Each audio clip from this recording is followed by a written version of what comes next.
Ce soir, nous décortiquons, calmement, factuellement et sans parti pris, qui a déclenché la guerre au Moyen-Orient de 2026, pourquoi elle a éclaté et sur quel fondement juridique chaque camp s'appuie.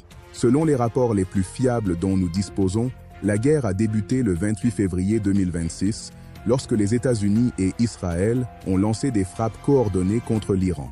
Près de 900 frappes ont touché le territoire iranien au cours des 12 premières heures, y compris l'opération qui a coûté la vie au guide suprême de l'Iran, Ali Khamenei. Il ne s'agit pas de spéculation. L'Encyclopædia Britannica confirme que le conflit a été initié par les États-Unis et Israël.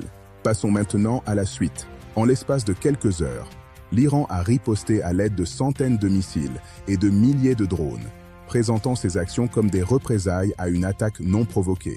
Washington et Jérusalem ont justifié cette attaque par 4 arguments principaux.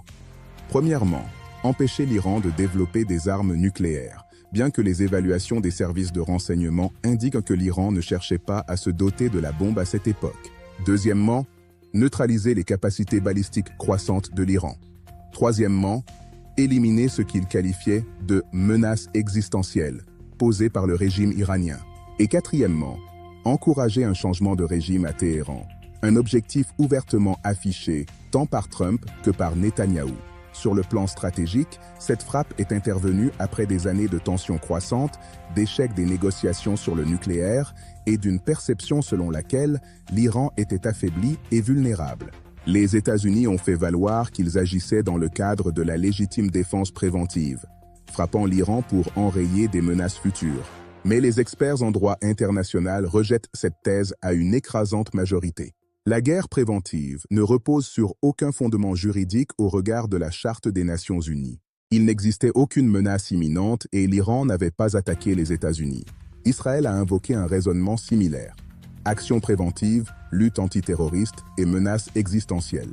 Mais là encore, selon le droit international, les frappes préventives ne sont pas autorisées.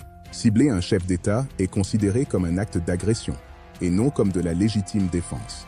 L'Iran, pour sa part, a invoqué l'article 51 de la Charte des Nations Unies, le droit à la légitime défense en réponse à une agression armée.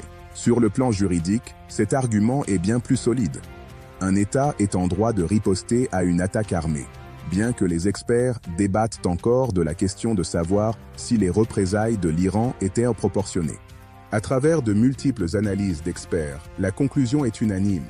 La frappe initiale américano-israélienne n'a pas été autorisée par le Conseil de sécurité de l'ONU. Elle n'était pas justifiée au titre de la légitime défense.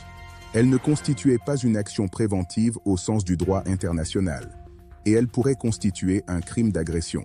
Alors, qui a déclenché la guerre?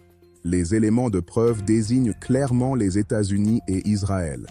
Leur justification n'est pas reconnue par le droit international. La riposte de l'Iran s'apparente davantage à de la légitime défense.